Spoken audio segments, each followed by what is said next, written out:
በስመ አብ ወወልድ ወመንፈስ ቅዱስ አሐዱ አምላክ አሜን። የተወደዳችሁ እግዚአብሔር ቤተሰቦች እናታችን የእመቤታችን የቅድስት ድንግል ማርያም የአስራት የቃል ኪዳን ልጆች በወደደን ባፈቀረን በአንድያ ልጁ በኢየሱስ ክርስቶስ ፍጹም ሰላም እንደምን ቆያችሁ? አሜን። አምላካችን ስም ዘወትር የተመሰገነ የተወደሰ ይሁን።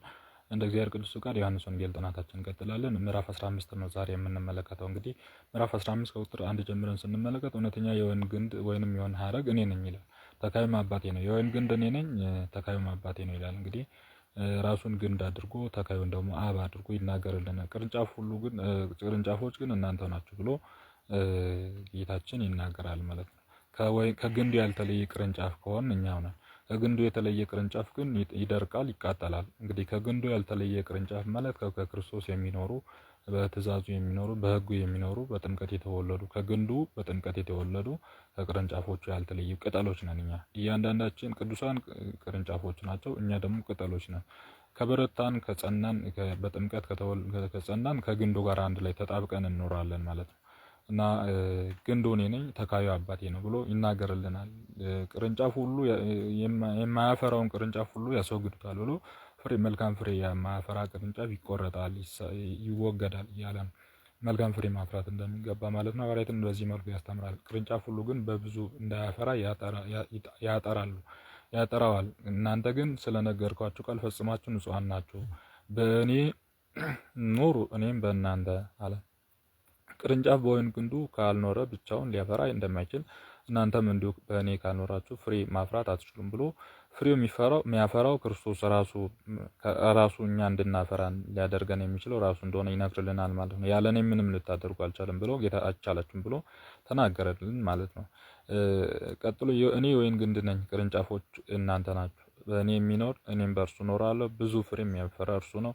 ያለ እኔ ምንም ማድረግ አትችሉምና በእኔ የማይኖር ቢኖር እንደ ደረቀ ቅርንጫፍ ወደ ውጭ ይጥሉታል፣ ሰብስቦም በእሳት ያቃጥሉታል ብሎ ይናገርልናል። ስለዚህ ፍሬ ልናፈራን ስንፈልግ ከእርሱ ልናደርገው እንደማይችልና ከግንዱ የተለያየ ቅርንጫፍ ደግሞ እንደሚደርቅና በእሳት እንደሚቃጠል ይናገራል ማለት ነው። ያለ እርሱ ምንም ፍሬ አናፈራም የምንለው በዚህ መነሻነት ነው። እሱ ግንድ ነው፣ ያለ በእርሱ በኩል ነው ልናፈራ የሚችለው። በእኔም ብትኖሩ ቃሌም በእናንተ ቢኖር የምትሽቱን ሁሉ ትለምኑኛላችሁ፣ ይደረግላችኋል። ብዙ ፍሬ ብታፈሩ ደቀ መዛሙርቴ ብዙ ሆኑ፣ በዚህም አባቴ ይከብራል። አብ እንደወደደኝ እንዲሁ ወዳችኋለሁ። በፍቅሬ ኑሩ።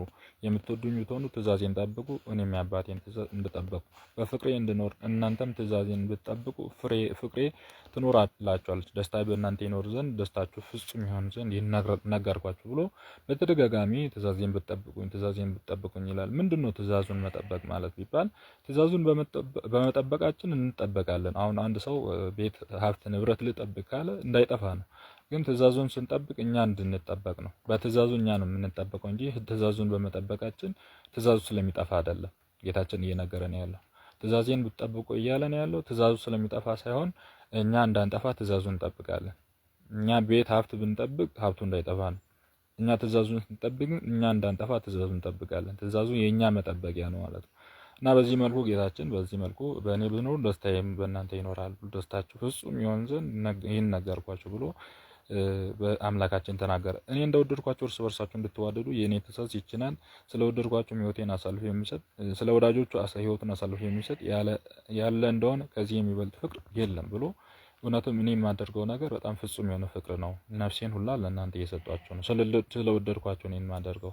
ስለዚህ እርስ በርሳችሁ ትዋደዱ ዘንድ እያለ ይነግሩናል። እንግዲህ ወዲህ ባሮች አላቸውም፣ ባሪያ ጌታውን የሚያደርገውን አያውቅምና፣ እናንተ ግን ወዳጆቼ እላችኋለሁ፣ በአባቴ ዘንድ የሰማሁትን ሁሉ ነገርኳችሁ። እኔ መረጥኳችሁ እንጂ እናንተም የመረጣችሁኝ አይደለም፣ እንድትሄዱ ፍሬ እንድታፈሩ ፍሬያችሁም እንዲኖር አብን በስሜ የምትለምኑትን ነገር ቢኖር ሁሉን እንዲሰጣችሁ ሾምኋችሁ፣ እርስ በርሳችሁ እንድትዋደዱ ይህን አዛችኋለሁ ብሎ ስለ ፍቅር፣ ስለ መተዛዘብ፣ እርስ በርስ ስለመተጋገዝ አምላካችን በዚህ መልኩ አለ። ቀጥሎ ጌታችን ይናገረልናል። ምዕራፍ 15 ከቁጥር 18 ላይ ዓለም ቢጠላችሁ አስቀድሞ እኔን እንደጠላ እወቁ ነው። መከራ ቢደርስባችሁ ዓለም ቢጠላችሁ እኔን ጠልቶ ነበረ ማለት ነው። እናንተስ ከዓለም ብትሆኑ ዓለም በወደዳችሁ ነበር። ዓለም ወገኖቹን ይወዳል። ስለዚህ እናንተ ከዓለም ስላይደላችሁ ዓለም እናንተን ይጠላል እያለ ነው ጌታችን። ነገር ግን እኔ ከዓለም መረጥኳችሁ እንጂ እናንተ ከዓለም አይደላችሁም። ስለዚህ ዓለም ይጠላችኋል። እኔ ከጌታው የሚበልጥ አገልጋይ የለም ያላችሁን ቃሌን አስቡ። እኔን ካሳደድ እናንተን ያሳዳችኋል፣ ቃሌን ጠብቁ ቢሆንስ ቃላችሁን በጠበቁ ነበር ብሎ መከራ ክርስቲያኖች ላይ እንደሚገጥም ሐዋርያት ላይ እንደሚገጥም፣ ሐዋርያት ማለት ደግሞ የክርስትና መሰረቶች ናቸው። በእነሱ ላይ መከራ ደረሰ ማለት በሌሎችም ላይ እንደሚደርስ ራሱ ክርስቶስ ላይ ስለደረሰ መከራ እናንተም ላይ እንዲሁ አይነት መከራ ይደርስባቸዋል። አሁን በመላው ዓለም ኦርቶዶክሳዊ ክርስቲያን እየተሰደደ ነው፣ መከራ እየደረሰበት ነው። ይሄ ደግሞ ዛሬ የጀመረ አይደለም። ዓለም ከተፈጠረች ጊዜ ጀምሮ ክርስትና ንጽህና፣ ቅድስና እንዳይኖር ልክ ቃየል አቤልን መግደል ከጀመረ ጊዜ ጀምሮ ማለት ነው። ቃየል አቤልን የገደለው ምንም ሌላ ምክንያት የለም፣ ንጹህ መስዋዕት ለእግዚአብሔር ስላቀረበ ነው። እና ንጹህ መስዋዕት የሚያቀርቡ ክርስቲያኖች እስከ ዓለም ፍጻሜ ድረስ ይወገራሉ፣ ይገደላሉ፣ እንደ ቃየል በክፉ በወንድሞቻቸው ማለት ነው። ወንድሞቻቸው ማለት በስጋ በለበሱ በሰዎች እንግዲህ አውሬ ጅቡ አይደለም ጦር ይዞ የሚነሳው ማትሪየስ የሚተኩሰው ልዩ ልዩ በጣም ትላልቅ መሳሪያዎችን የታጠቁት ዓለማት ወንድም በሰው ላይ ለመተኮስ ነው፣ ሌላ አይደለም። በሰው ላይ ለመተኮስ ነው። ሰው የሚጠቀምባቸው መሰረተ ልማቶች ላይ ለመተኮስ ነው። ለምሳሌ አንድ ሀገር አቅም ያላት ሀገር ከሆነች ነዳጅ የምታፈልቅ ከሆነ መሰረተ ልማቱን ነዳጁ ላይ ይወረወራል። ለምን? ያቺ ሀገር ሀብት የምታገኝበት እሱ ስለሆነ። ሀብት የምታገኘው ለማን ነው? ለሰው፣ ሰው እንዲጎዳ ነው።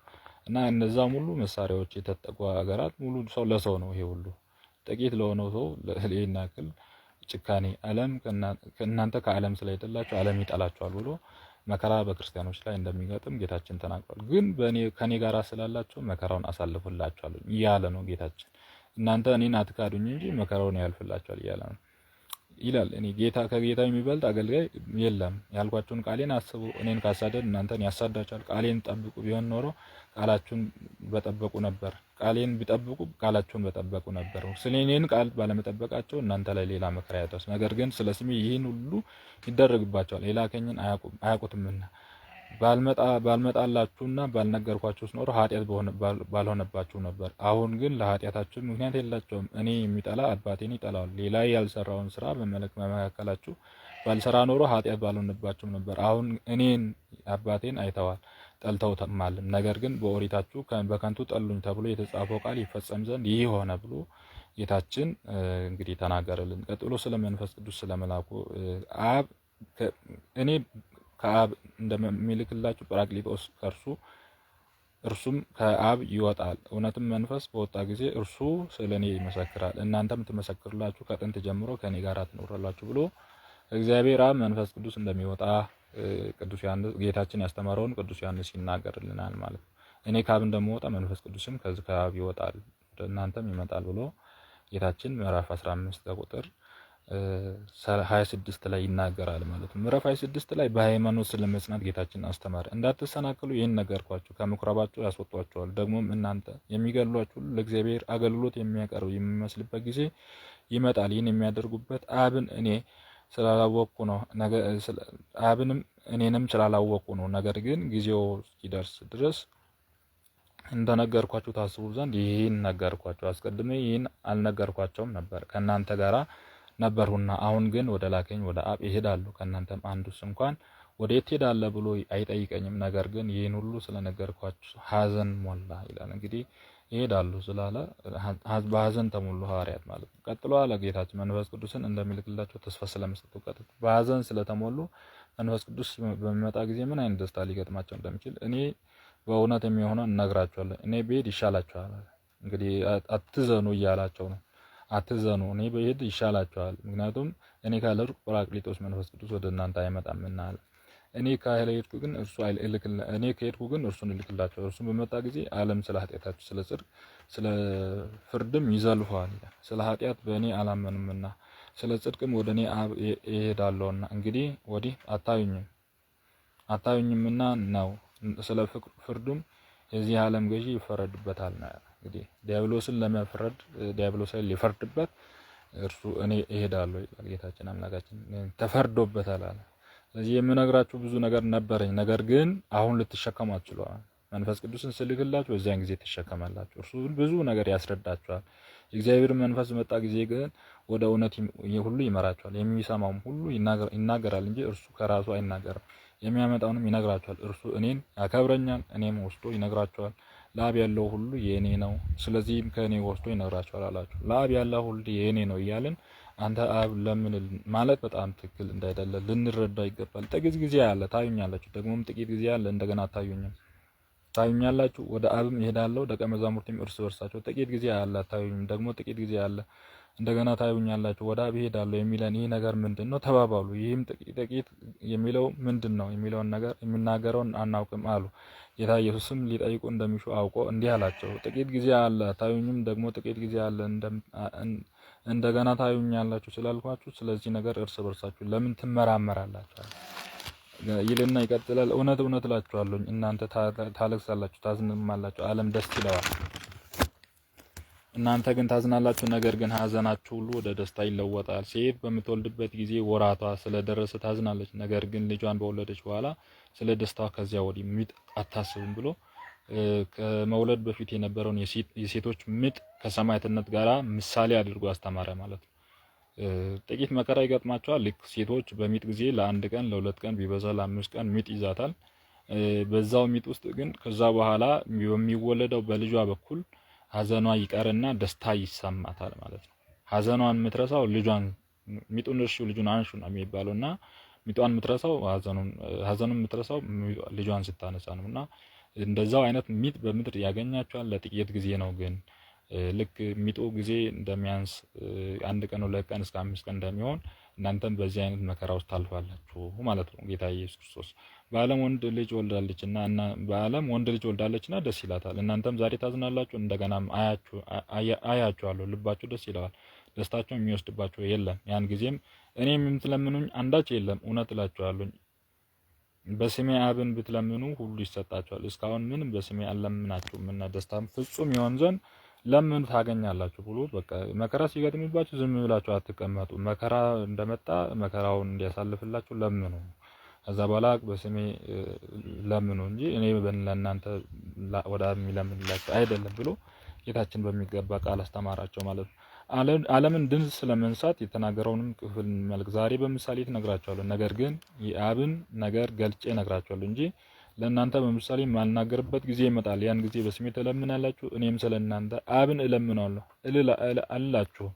እናንተ ስለወደዳችሁኝ ከእግዚአብሔር እንደወጣው ስለ አመናችሁብኝ እሱ ራሱ አብ ይወዳችኋልና ከአብ ወጣው ወደ ዓለምም መጣሁ፣ ዳግመኛም ዓለምን እተዋለሁ ወደ አብም ይሄዳለሁ ብሎ ዙፋኑ ላይ በቀድሞ በነበረው በዙፋኑ ላይ እንደሚቀመጥ ቀድሞ በነበረው ማለት ወርዶ ቀንሶ ዝቅ ብሎ አይደለም፣ በፊትም እንዳለ ነው። ግን ከስላሴ አራትነት ሳይሆን በነበረው በሶስትነቱ ከአዲሱን ስጋ በአብ ዙፋን እንደሚቀመጥ ይናገርልናል ማለት ነው። ደቀ መዛሙርቱም እንዲህ አሉ፣ እነሆ ዛሬ ገልጠን ትነግረናለህ፣ ምን ምሳሌ የተናገረው የለም። አሁን አንተ ሁሉንም እንደምታውቅ ማንም ሊነግርህ እንደምትሻ አወቅን። በዚህም ከእግዚአብሔር እንደመጣ እናምናለን። ጌታ ኢየሱስም መልሶ እንዲህ አላቸው፣ አሁን ታምናላችሁ። እያንዳንዳችሁ በየቦታው የተበታተኑበት እኔም ብቻዬን የምታዩበት ጊዜ ደርሷልም። እኔ ግን ብቻዬን አይደለሁም፣ አብ ከኔ ጋር ነውና። በእኔም ሰላምን እንድታገኙ ይህን ነገርኳችሁ። በዓለም ግን መከራን ትቀበላላችሁ፣ ነገር ግን ጽኑ፣ እኔ ዓለምን ድል ነስቻለሁና ብሎ መከራ ቢገጥማችሁ እኔን እንደጸናው እናንተም ጽኑ ብሎ ከዛ በኋላ ከመከራ በኋላ ያለውን ደስታ ተናግሯል። ይህን ሁሉ የሚያደርገው ጌታችን ለምንድን ነው የሚባል ከሞቱ በኋላ ከትንሣኤ በኋላ ሊያስተምራቸው ነው ያለው። እርግጥ ከዛ በኋላ መንፈስ ቅዱስ ይልክላል። ከዛ በኋላ ሊያስተምሩ ሲወጡ መከራ ይገጥማቸዋል። መከራ ሲገጥማቸው ተስፋ ቆርጠው ወደ ኋላ እንዳይሉ ቀድሞ በቃ ነገራቸው በግልጽ በስሜ ብዙ መከራ ይደርሳቸዋል። ዓለም ከራሷ ስላይደለች እናንተን ትጠላቸዋለች። እናንተ ከዓለም ብትሆኑ ኖሮ ዓለም በወደዳችሁ ነበረ። እናንተን የሚገድለው ለእግዚአብሔር መስዋዕት እንደሚያቀርብ ሰው ያርዳቸዋል፣ ይገድሏቸዋል፣ በድንጋይ ይወግሯቸዋል። እኔን እንዳደረጉ መጠኑ የተማሪ የመምህሩ ነው። ልክ ከመምህሩ የሚበልጥ ተማሪ የለም ይባላል እና የተማሪ መጠኑ እንደ መምህሩ ነው።